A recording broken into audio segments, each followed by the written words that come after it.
अस्सलाम वालेकुम नाज़रीन। इस एपिसोड के शुरुआत में हम देखते हैं सरदारान जंगल से आगे बढ़ रहे होते हैं। सरदार हसन भी उन्हीं के साथ होता है। वो आगे बढ़ते हुए देखते हैं कि उनके रास्ते में लकड़ियां पड़ी होती हैं, जिन्हें देखते साथ ही वो रुक जाते हैं और एक सरदार कहता है, सिपाहियों होशियार रहना, ये एक जाल हो सकता है। सिपाही एकदम से आगे बढ़कर लकड़ियां हटाने लग जाते हैं। सरदार हसन यगीद सरदार से कहता है, यगीद साहब, जैसा कि मैंने आपको बताया यही हकीकत है। उस्मान साहब का दावा बस एक खयानत है। वो उन काफिरों के साथ ताउन कर रहे हैं जो हमारी खालें उतार रहे हैं। जिस चीज ने मुझे सबसे ज्यादा तकलीफ दी वो आपके भाई कोजा साहब थे। वो हकीकत नहीं देख पा रहे, वो उस गलत रास्ते पर चल पड़े हैं जिस पर उस्मान साहब चल रहे हैं। सरदार यकीद कहता है, ओ हसन साहब, कोजा पुराने दरख्त के साए में खड़ा नहीं हो सकता, क्योंकि कोई नहीं जानता कि ये कब गिर जाएगा। मैं यहाँ तुम्हें मुलाकात करने के लिए मदु करने आया हूँ। सरदार हसन पूछता है, कौन सी मुलाकात, कौन मुझसे मिलना चाहता है? तो सरदार यकीद कहता है, ओ लोकचार, वो सिर्फ तुमसे नहीं बल्कि इन तमाम सदरान से मिलना चाहता है जिन्होंने मेरे साथ शिरकत की। सरदार हसन गुस्से से कहता है, ओ लोकचार, वो एक गद्दार है जो सरहदी इलाकों में बुराई के बीज बोता है। यगीद साहब, क्या आप हमारे रास्ते में भी खयानत कर रहे हैं? यगीद कहता है, सदरान ये देखना चाहते हैं कि क्या जंग के सिवा कोई चारा है,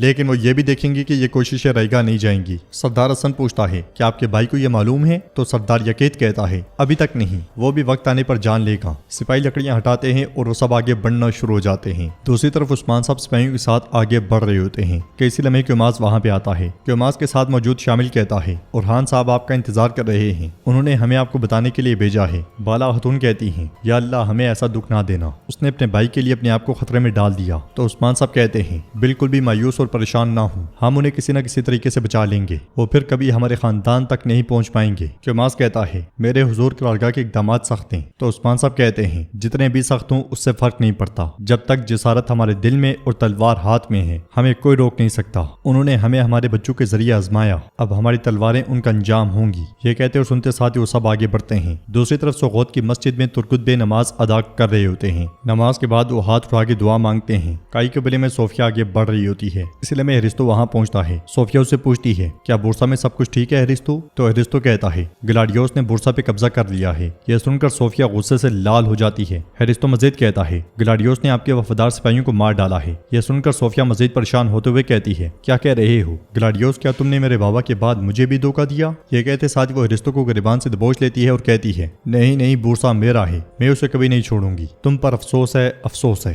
ये कहते साथ ही वो जैसे ही आगे बढ़ती है सिपाही उसका रास्ता रोक लेते हैं। पीछे से नीलूफर, फातिमा और बाकी खवातीन के साथ वहां आती है। सोफिया गुस्से से कहती है, तुम यहाँ मुझे नहीं रख सकते। तो नीलूफर कहती है, सोफिया, ये उस्मान साहब का हुक्म है, उनके वापस आने से पहले तुम कबीले से एक कदम भी बाहर नहीं रख सकती। सोफिया कहती है, मैं उस्मान की पैरोकार नहीं हूँ, मुझे उसके हुक्म की कोई परवाह नहीं है। हरिस्तो चलो। मगर हरिस्तो उसे रोकते हुए कहता है, हम गए तो मारे जाएंगे। सोफिया कहती है, मैं मर जाऊंगी लेकिन यहाँ नहीं रहूंगी। फिर सोफिया सिपाहियों से कहती है, पीछे हट जाओ। सिपाहियों के ना हटने पर वो तलवार निकाल लेती है, मगर नीलोफर उसकी तलवार गिरा देती है और अपनी तलवार उसके गले पे रखते हुए कहती है, मुजामत ना करो, बाजियान तुम्हारे जख्म का ख्याल रखेंगी, चलो खेमे में जाओ। ये सुनते साथ ही खवातीन सोफिया को लेकर चली जाती हैं। नीलोफर सिपाहियों से कहती है, तुम लोग हरिस्तो का ख्याल रखोगे। हरिस्तो भी सिपाहियों के साथ चल पड़ता है। उधर उस्मान साहब लोकचार के ठिकाने जा पहुंचते हैं और हिफाजत पर खड़े सिपाहियों को देखकर कहते हैं, ओ लोकचार, इसका मतलब है कि तुमने तमाम जरूरी इकदाम किए हुए हैं। बाला खतून कहती है, मेरे बच्चे इसके सामने कभी सर नहीं झुकाएंगे। जवाबन उस्मान साहब कहते हैं, बिल्कुल फिक्र ना करो, चाहे वो उन्हें जंजीरों में ही क्यों ना जकड़ दें, वो यकीनी तौर पे इनके सामने नहीं झुकेंगे।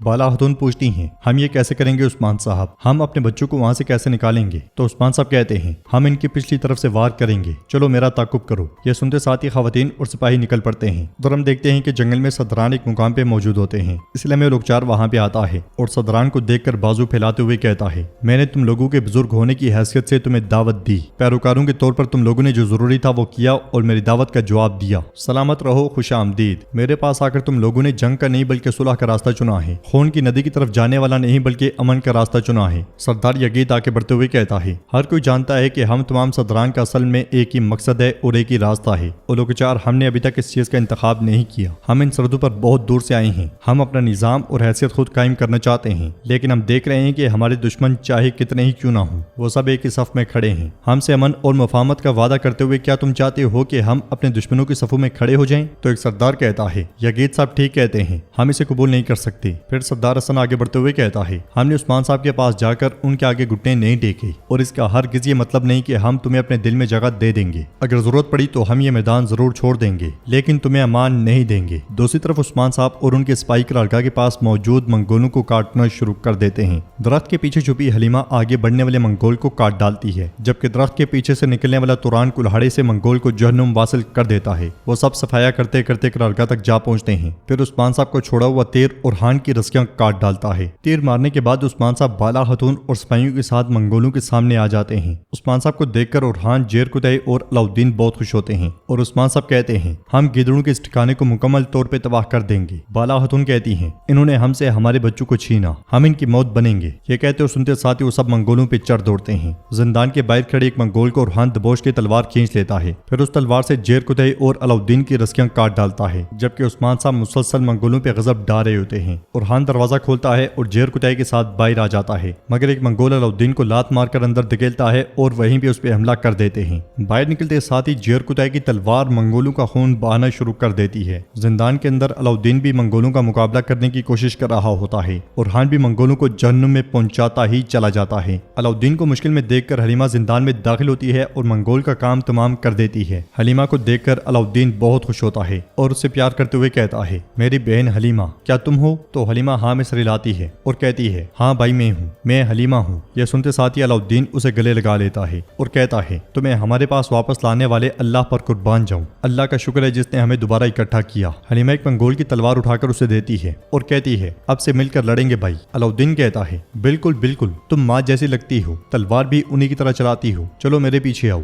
वो दोनों जिंदान से निकल जाते हैं। बाहर बाला खतून पूरे जोश और खरोश से मंगोलों से निमट रही होती हैं और कहती हैं, मेरे बच्चों क्या तुम ठीक हो? तो उरहान कहता है, आपके इंतजार ने हमें थका दिया माँ, अब हम इन कुत्तों को मार कर आराम करेंगे। अलाउद्दीन भी जिंदान से बाहर आने के बाद काफरों का खून बाहर आता है और बाला खतून से पूछता है, माँ क्या गोंचा ठीक है? तो बाला खतून कहती है, परेशान ना हो, वो बिल्कुल ठीक, महफूज और सेहतमंद है और अब कबीले में है। मंगोल उन सब के सामने बिल्कुल कमजोर दिख रहे होते हैं। इधर लोकचार सरदारान से कहता है, मैं तुम्हें जीने का हक दे रहा हूँ, मैं तुम्हें आजादी का मौका दे रहा हूँ। फिर बाज़ंतीनी सिपाहियों की जानिब इशारा करते हुए कहता है, देखो मगरिब की ताकत मेरे हाथों में है, तिजारत का दिल बुरसा अब मेरे ताबे है। मशरिक में अलखानी सल्तनत, मगरिब में हमारे पैरोकार बाज़ंतीनी सल्तनत के सिपाही हैं, जो भी इस लोहे की मुट्ठी के दरमियान खड़े हैं। इसका मतलब है उन्होंने मौत का इंतखाब किया। अगर तुम उस्मान के साथ ताउन करते हो या तुम उसके पास से गुजरते हो तो मेरा गजब तुम्हें तबाह कर देगा। एक सरदार कहता है, ऐसा नहीं हो सकता, ऐसा नहीं हो सकता। सरदार यगीद उस सरदार को खामोश करवाते हुए उलोकचार से कहता है, रियासतें हथियारों से ली जाती हैं, लेकिन लोग, तुम उन्हें हथियारों के जोर पर काबू नहीं कर सकते। हम किसी के ताबे नहीं होंगे। बाकी सब सरदार उसकी बात की तायद करते हुए कहते हैं, तुम ठीक कह रहे हो, तुम ठीक कह रहे हो। उलोकचार कहता है, मैं तुमको झुकने का नहीं कह रहा, मेरी बैत करो, मेरी बैत करो ताकि मैं इन सबसे कीमती जमीनों और नहरों को तुम्हारे दरमियान तकसीम करूं। सर ऊंचा करके अपनी जमीन में रहो।